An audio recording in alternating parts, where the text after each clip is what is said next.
My ex-fiancé said, "Your child is growing inside me." I replied, "Then let a nurse check." Then I hired a lawyer, warned the venue, let my nurse cousin feel that bump, and I just smiled because she never guessed the pillow from my wedding floor would become evidence in court. Original post: I am 35, male. My ex-fiancée Sarah is 33. My now wife Jess is 30. This story is mainly about Sarah and the day she tried to blow up my wedding. Sarah and I were together for 5 years, engaged for 1.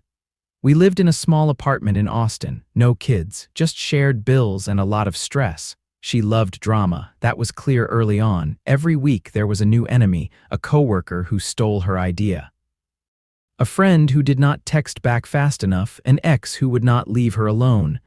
I told myself she was just expressive, passionate. I ignored that my life always felt like a show. We broke up a year and a half before my wedding to Jess. The short version is, I caught Sarah lying about where she was and she called me controlling for checking. I ended the engagement. She moved out. It was messy. We went no contact after that. I changed my number. She still found ways to poke at me online, but I blocked her accounts. Eventually the noise faded. Then I met Jess at a friend's birthday. Calm, steady, kind, very different from Sarah. We dated about a year, moved in together, then got engaged. Small ring, big smiles. Simple plans for a small wedding at a vineyard outside town. About 2 months before our wedding, I got a new email from an address I did not know. The subject line was, "You need to know this before you ruin 3 lives." It was Sarah. She wrote that she was pregnant, that the baby was mine, that she had been too scared to tell me before. She said if I went through with the wedding, I would be abandoning my child. My stomach dropped, but my head stayed clear. We had not been together in over a year. The timing did not make sense. Even if I messed up the math, she was claiming she was in her 2nd trimester. I read the email 3 times, then I checked the date on our last contact. I checked my own messages, my Google Photos memories, nothing lined up. Still, I did not delete it. I forwarded it to a folder and sat with it for a day. The next morning, she sent another email, a photo of her in a bathroom mirror. Loose dress, hand on her stomach, a small bump. The bump looked wrong. Too round for how far along she claimed. The outline near her hips looked stiff like a seam. I zoomed in. On one side, near her rib, I thought I saw a faint line of white under the dress. Like a pillow corner, I did not reply. I did not show Jess yet. I did not want to dump this on her without a plan. Instead, I made my first call, not to Sarah. I called a family lawyer a coworker had used in a custody case. I booked an appointment and sent him the emails before I went in. Update 1: the lawyer's office was in a low building near downtown. No fancy lobby, just a receptionist and a coffee machine. He read the emails and the photo while I sat there. "Have you had any contact with her in the last year?" he asked. "No," I said. "We broke up, blocked each other. I changed my number. This is the first time." "Any chance she is pregnant from you?" he asked. "None," I said. "We have not been in the same room since the breakup." He nodded. "Then this is leverage," he said. "She wants to scare you, make you call off the wedding, maybe force you back into her orbit. We treat it like potential harassment." He explained what we could do. I could reply once calmly, telling her that any claims would need to go through a lawyer and a DNA test after birth.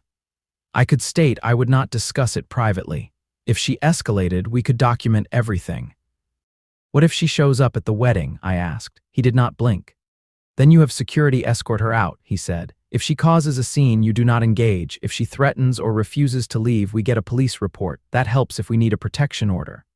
I left his office with a plan. That night I told Jess everything. We sat at our little kitchen table. I slid my phone over with the emails and the photo. She read in silence. "I know the dates," I said. "This is not possible, but I will get whatever test is needed to prove it if it ever gets that far." Jess exhaled. "I believe you," she said. "This looks like something she would do." We talked for a long time. I told her about the lawyer, about the plan, about security at the venue. In the end, she nodded. "We are not calling off anything because of her," she said. "If she shows up, we handle it." We emailed the venue and hired an extra guard. We gave them a photo of Sarah and her full name. We asked them to keep her out if she came. A week before the wedding, another email arrived. "I know about your little farm wedding," she wrote. "If you do not meet me and talk, I will come and tell everyone about your baby." I forwarded it to my lawyer and did not reply. The day of the wedding was clear and warm. Jess looked calm getting ready. I tried to match her energy, but there was a tightness in my chest. The ceremony was outside. Rows of chairs, simple arch, string lights. Our families took their seats. The music started. We made it through our vows. The officiant pronounced us husband and wife. We walked back up the aisle to light applause. For a moment, I thought we had dodged it. Then, during the reception, I saw her. Sarah walked into the barn where the dinner was set up. She wore a tight white dress that hugged a very round belly. Her makeup was heavy, her jaw set. The security guard moved toward her, but she raised a hand. "I need to speak to him," she said, loud enough for people nearby to hear. "This cannot wait." The music dipped. People turned. Jess looked at me across the table. I felt my face go weirdly calm. "It is okay," I said to her. "I will handle it." I walked to the middle of the room and stopped a few feet from Sarah. "Sarah," I said, "you should leave." She shook her head. "You are marrying someone else while your child grows inside me," she said. "Do you really think I would stay quiet?" A few gasps. Someone muttered my name. I did not raise my voice. "You and I have not been together for over a year," I said. "If you are pregnant, it is not by me." She put a hand on her stomach. "You are calling me a liar," she said, "in front of everyone." "Yes," I said, "because I know dates and because you refuse to provide any proof beyond a badly stuffed dress." Her eyes flashed. "So you think I am faking this?" she asked. I nodded at the security guard. "Before you make any more claims, I want one simple thing," I said. "You say you are in your second trimester. I have a friend here who is a nurse. She can feel that belly through the dress right here and tell us if this is real or if there is a cushion under there." I had asked my cousin, a labor and delivery nurse, to be on standby. She stepped forward now, quiet, calm. "This is not appropriate," Sarah said. "You are trying to humiliate me." "You did that when you walked in here," I said. "But if you want people to believe you, prove it, or walk out now and we can handle this later with a court-ordered test." She hesitated. Everyone watched.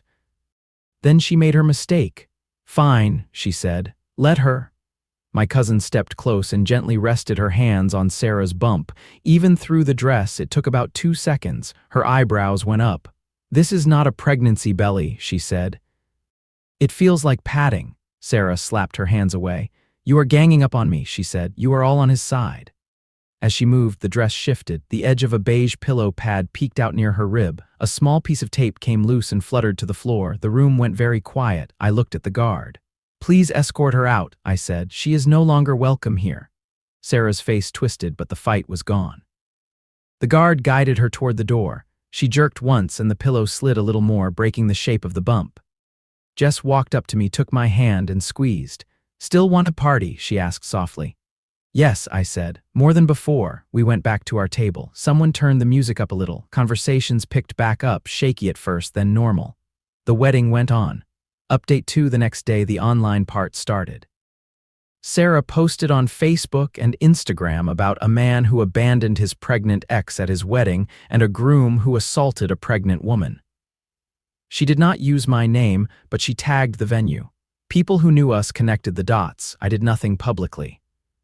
Privately, I saved everything, screenshots of her posts, comments, the emails. The video one guest took of her being escorted out while the pillow shifted under her dress. My lawyer was pleased. "This is textbook harassment and defamation," he said. "We will send a cease and desist and see how she responds." We sent a letter. It laid out the facts. No contact for over a year before the pregnancy claim. The fake belly. The public scene. It ordered her to remove the posts and stop talking about me as a father of her child or face a lawsuit. She doubled down. She shared the letter on her story, called me a narcissist with a lawyer, and said she would sue me for emotional distress. At the same time, she started calling my work line, leaving messages about how I needed to take responsibility. She sent emails to my boss saying I was dangerous around women. Again, I saved everything. I did not respond directly. My boss forwarded the emails to HR. HR talked to the lawyer. They saw the pattern and backed me up. Jess got messages too, fake accounts. DMs saying she stole someone's family and married a deadbeat dad. She showed me each one. I told her the same thing every time. "We document," I said. "We do not engage."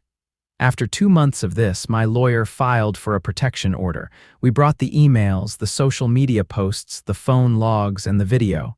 In court, Sarah tried to play the victim. "He humiliated me at his wedding," she told the judge.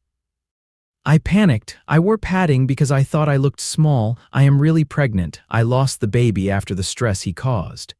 She did not bring any medical records, no proof, no doctor note. My lawyer asked calm questions. "When was the last time you and Mark were intimate?" he asked. She gave a date. He showed the judge my plane tickets to a work trip in another state that week, hotel receipts, emails. "Have you had any prenatal care?" he asked. She said yes. "Please provide the name of your doctor," he said. "We can subpoena the records." She refused. She said it was private. The judge looked tired. "Miss Carter," he said, "right now I see a year of no contact, a fake pregnancy belly, and weeks of unwanted calls and posts. This is harassment. I am granting the protection order."